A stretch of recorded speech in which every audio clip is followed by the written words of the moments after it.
आपका बच्चा बोलने, चलने या पढ़ने में कर रहा है परेशान, तो घबराइए नहीं, अब उसका भी है समाधान। जी हाँ, अपने 6 साल तक के बच्चों को निकट के अर्ली इंटरवेंशन सेंटर अर्थात शीघ्र हस्तक्षेप केंद्र पर लाएं और इस समस्या का समाधान पाएं। हम अक्सर कहते हैं कि बच्चे देश का भविष्य हैं, जो बात बिल्कुल सही है। तभी तो हम हमेशा से बच्चों के लालन पालन से लेकर उनके पोषण की, उनकी शिक्षा का बहुत ख्याल रखते हैं और रखना भी चाहिए। नमस्कार, मेरा नाम है शालिनी। आप मुझे सुन रहे हैं 91.2 NIVH दूर पर।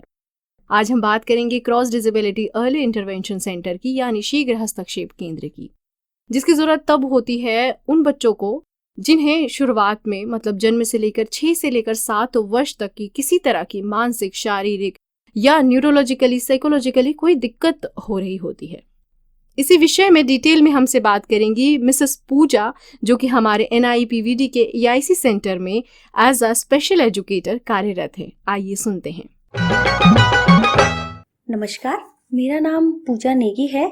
मैं NIPVD CDIC में एज अ डेवलपमेंटल थेरेपिस्ट कार्यरत हूँ। आज जो हम चर्चा करने वाले हैं वो विशेषतर जो होगा वो स्पेशल एजुकेशन में होगा, जो डिपार्टमेंट हम EIC में कवर कर रहे हैं। तो हमारा जो चर्चा का जो मेन मुद्दा है वो ये है कि हम स्पेशल एजुकेशन जो प्रोवाइड कर रहे हैं EIC में, वो उसका क्या महत्व है और कैसा एक स्पेशल एजुकेटर का रोल होता है, क्या नीड है बच्चे की, उसके अकॉर्डिंग अगर हम सर्विसेज देते हैं तो क्या महत्व है स्पेशल एजुकेशन का, इस पे हम डिस्कस करेंगे आज। तो सर्वप्रथम हम लोग चर्चा करेंगे कि स्पेशल एजुकेशन क्यों जरूरी है या क्या होता है स्पेशल एजुकेशन। विशेष शिक्षा किसको बोलते हैं हम? विशेष शिक्षा जो एक ऐसा फील्ड है जिसमें हम बच्चे की नीड के अनुसार, बच्चे के डिफरेंसेस को देखकर, बच्चे के लर्निंग स्टाइल्स को देखकर हम कोशिश करते हैं कि स्पेशलाइज्ड एजुकेशनल प्रोग्राम बनाया जाए जो बच्चे को हेल्प करता है उसकी डेवलपमेंट में, उसकी ओवरऑल डेवलपमेंट में, जो उसका संपूर्ण विकास है। हर एरिया में हमारे पास अलग अलग एरियाज होते हैं जो हम कवर करते हैं, जैसे सामाजिक, कॉग्निटिव, मोटर, लैंग्वेज, इमोशनल, सारी जितने भी एरियाज हैं इनको कवर करने के लिए हम लोग कोशिश करते हैं कि एक संपूर्ण IP, जिसको बोलते हैं हम इंडिविजुअलाइज्ड एजुकेशनल प्रोग्राम, ये हम बनाएं। मतलब कुल मिला के जैसे बच्चा आपके पास असेसमेंट के लिए आता है, तो असेसमेंट के बाद आपको पता चलता है कि मतलब बच्चे को पर्सनली उसको किन किन थेरेपी की जरूरत है और थेरेपी पे बेस करके या क्या क्या चीजें की प्रॉब्लम है, तो उस पे बेस करके आप अलग से एजुकेशनल प्रोग्राम डिसाइड करते हैं कि हाँ, इस बच्चे को इस तरीके की एजुकेशन ज्यादा ग्रोथ में मदद करेगी। बिल्कुल ऐसा रहता है। तो मैम, जैसे स्पेशल एजुकेशन में आपने जितनी भी चीजें अभी बताई, तो कितना प्रभावी होता है? जैसे बाकी थेरेपी कितना वर्क करती है, उस थेरेपी के साथ जो स्पेशल एजुकेशन है उसका क्या रोल होता है उसमें? स्पेशल एजुकेशन का इसलिए इम्पोर्टेंस ज्यादा बढ़ जाता है क्योंकि हर बच्चा हमारे लिए यूनिक है। हर बच्चे का जो इंडिविजुअल डिफरेंसेस हम बोलते हैं, लाइक वो अगर हम नॉर्मल किड्स में भी बात करें या हम स्पेशल किड्स की बात करें, सबका डिफरेंसेस होता है, ठीक है। और हम बोल सकते हैं कि जो लर्निंग स्टाइल है वो भी सबका अलग अलग होता है। और थेरेपीज जो होती हैं वो यूजुअली जो बच्चे की लैकिंग पॉइंट्स होते हैं हम उस पर वर्क करते हैं ताकि जो बच्चे का डेवलपमेंटल डिले है उसको हम मेन ट्रैक पर लेकर आए। But education point of view से अगर हम बोले स्पेशल एजुकेशन में, स्पेशल एजुकेटर क्या करता है, IPs फॉर्म करता है और अगर उसको एडेप्टिव एड्स या असिस्टिव डिवाइसेस की जरूरत है, उसके अकॉर्डिंग क्लासरूम को अडॉप्ट करना, उसके लर्निंग स्टाइल्स को देखकर उसकी वर्कशीट्स अडॉप्ट करना, उसके सेशंस बच्चे के लेवल के अकॉर्डिंग, क्योंकि हम जब असेसमेंट करते हैं तो हमें पता चल जाता है कि बच्चे का करंट लेवल ऑफ फंक्शनिंग क्या है, बच्चा किस वे में उसका लर्निंग पैटर्न है, तो इसके अकॉर्डिंग हम लोग प्लान आउट करते हैं। वो एक ओवरऑल डेवलपमेंट पे फोकस होता है, उसमें सारी थेरेपीज इंक्लूडेड होती हैं और वो ओवरऑल डेवलपमेंट पे फोकस होता है जो बच्चे को डिले से रोकता है और एक फंक्शनल इंडिपेंडेंसी की तरफ ले जाता है।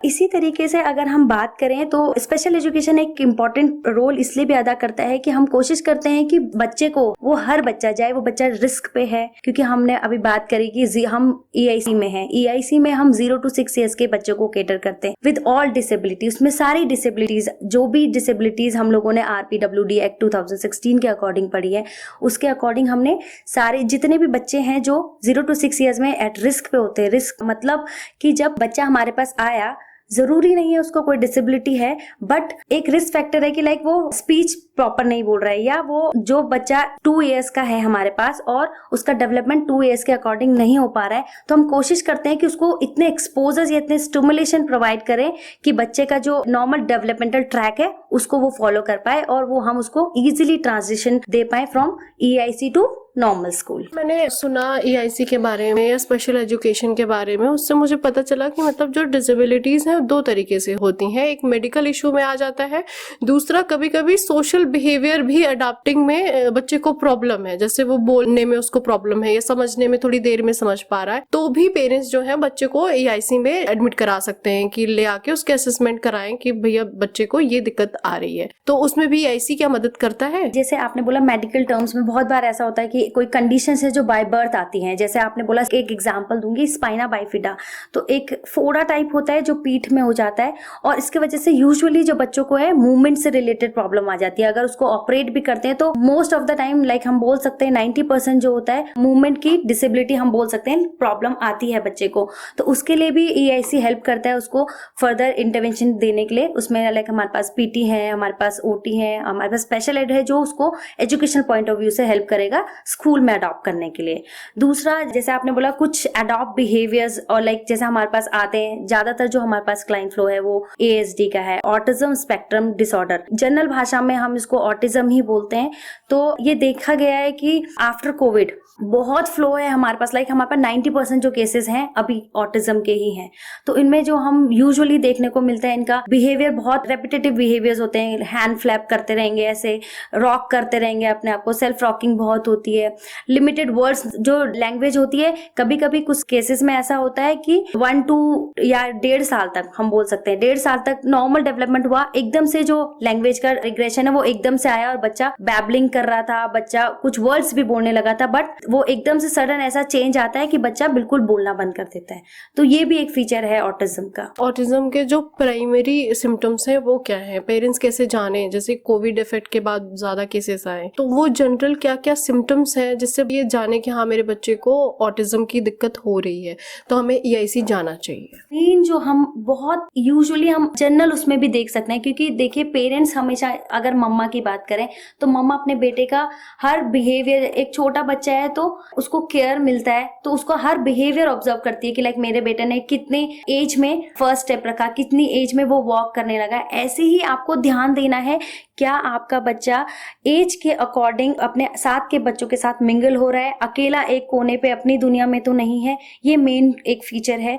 दूसरा, आप देख सकते हो कि कोई भी एक पर्टिकुलर एक चीज के लिए वो फैसिनेटेड होगा, लाइक टॉय कार है तो टॉय कार में सिर्फ कार को नहीं देखेगा, उसका जो पहिया है उसी को घुमाता रहेगा, ऐसा कुछ। कोई कलर बहुत, जैसे कुछ होते हैं हाइपर सेंसिटिव, कुछ होता है हाइपो, तो उसमें ये होता है कि लाइक कलर फैसिनेटेड होता है। किसी को बहुत डार्क कलर्स पसंद होते हैं, बहुत डार्क लाइट्स भी पसंद होती हैं, किसी को बहुत लाइट कलर्स पसंद होते हैं। ये चीजें इनकी हैं। हमें ऐसा लगता है कि ये अपने जो इनका बिहेवियर है उसके लिए रिजिड है, मतलब इनको हमेशा ये चिढ़ते हैं, अगर हम इन्हें कुछ करने के लिए बोलेंगे तो इग्नोर करेंगे, बल्कि इनको सुनाई देता है पर इग्नोर करेंगे, इंस्ट्रक्शंस फॉलोइंग नहीं रहेगी।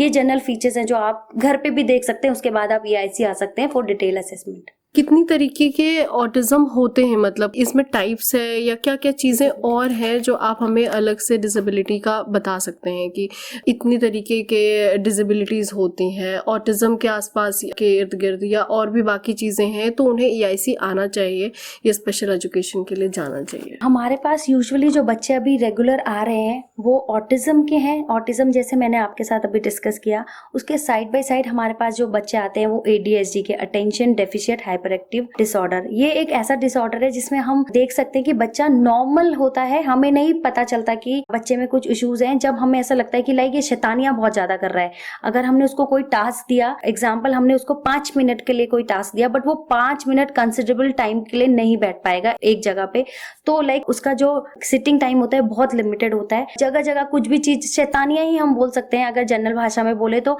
वो कोई भी चीज टच करेगा, अटेंशन जो जहां देना चाहिए, अगर कोई टीचर पढ़ा रहा है तो वहां अटेंशन ना देकर उसका ध्यान कहीं और होगा, भागता रहेगा, उसकी जो एनर्जी लेवल होगी बहुत हाई पीक पे होगी। तो इसके लिए भी ये एक हम जनरल सिम्टम्स या साइंस बोल सकते हैं ADHD बच्चे के साथ, और जो हेल्प करेगा उसको फर्दर, अगर EIC वो आता है तो फर्दर उसका असेसमेंट करने के बाद थेरेपीज अगर उसको मिलती हैं तो काफी हद तक ASD के जो फीचर्स हैं वो सप्रेस हो जाते हैं बाय थेरेपीज। हमारे पास और बच्चे भी आते हैं, लाइक स्पीच डिले, जिसमें बच्चों को अपनी एज के अकॉर्डिंग बच्चे जो है स्पीच में डिले होते हैं। लाइक फॉर एग्जांपल एक बच्चा है, हम बोल सकते हैं कि अप टू 3 इयर्स हमारे पास बच्चे की नॉर्मल जो हम लोग घर पे बोल रहे हैं पूरी लैंग्वेज डेवलप हो जाती है, सेंटेंस लेवल पे बच्चा बोलता है। बट अगर कहीं आपको ऐसा लग रहा है कि बच्चा बैबलिंग से स्टार्ट नहीं कर रहा है, क्योंकि बच्चा जो 6-7 मंथ में अगर बैबलिंग कर रहा है, ब ब ब ब द द द ऐसे बोल रहा है, उसके बाद आपको पेरेंट्स को ऑब्जर्व करना है कि क्या वो वर्ड लेवल पे आया, क्या वो फ्रेजेस पे आ रहा है एज के अकॉर्डिंग। इन चीजों का अगर आप ध्यान रखेंगे तो बच्चे की जो डेवलपमेंट है स्पीच में वो जल्दी हो पाएगी। क्योंकि स्पीच हमने जैसे अभी डिस्कस किया था कि कोविड टाइम पे स्पीच डिले इसलिए भी हो रहा है क्योंकि बच्चों को ज्यादा से ज्यादा स्क्रीन में एंगेज किया गया। तो स्क्रीन अवॉइड करनी है, कोशिश करना है कि आपको बच्चे के साथ बोलना है, जितना आप बोलेंगे उतना बच्चे का स्पीच डेवलपमेंट होगा। हमारे पास और जो बच्चे आते हैं वो HI के हैं, जिनको हेयरिंग प्रॉब्लम है। हेयरिंग प्रॉब्लम में भी अगर हम बात करें तो हमारे पास जो बच्चे आ रहे हैं उनको हम एडिप के थ्रू उनका कॉकलियर इम्प्लांट करवाते हैं। वो डिपेंड करेगा क्योंकि उनका पहले चेकअप होता है फ्रॉम डॉक्टर्स, जो हमारे जैसे हम लोगों ने, हमारा जो नेटवर्क है वो मैक्स के साथ है, तो हम मैक्स के थ्रू करवाते हैं। जो पेरेंट्स अफोर्ड कर सकते हैं उनको हम सिर्फ सजेस्ट करते हैं या गाइड करते हैं कि उनको कैसे कैसे प्रोसीजर वाइज जाना है सर्जरी के लिए, और वो लोग करवाते हैं। उसके बाद वो हमारे पास आते हैं स्पीच लेने के लिए। और अगर कोई पेरेंट ऐसा है जो अफोर्ड नहीं कर पा रहे हैं कोक्लियर इम्प्लांट के लिए, तो हम लोग एडिप स्कीम के थ्रू उनको कोक्लियर इम्प्लांट करवाते हैं। और उसके बाद वो मोस्ट ऑफ द जो प्रोसीजर होता है वो फ्री ऑफ कॉस्ट ही होता है, क्योंकि एडिप उसको रिम्बर्स करता है। और प्लस हमारी जो थेरेपीज आती है, जो स्पीच की थेरेपीज हैं, वो यहाँ से वो ले सकता है after cochlear implant. Thank you very much. आगे भी मैम अर्ली इंटरवेंशन के बारे में हम जानकारी लेते रहेंगे। तब तक के लिए सुनते रहिए 91.2 IVR चलो।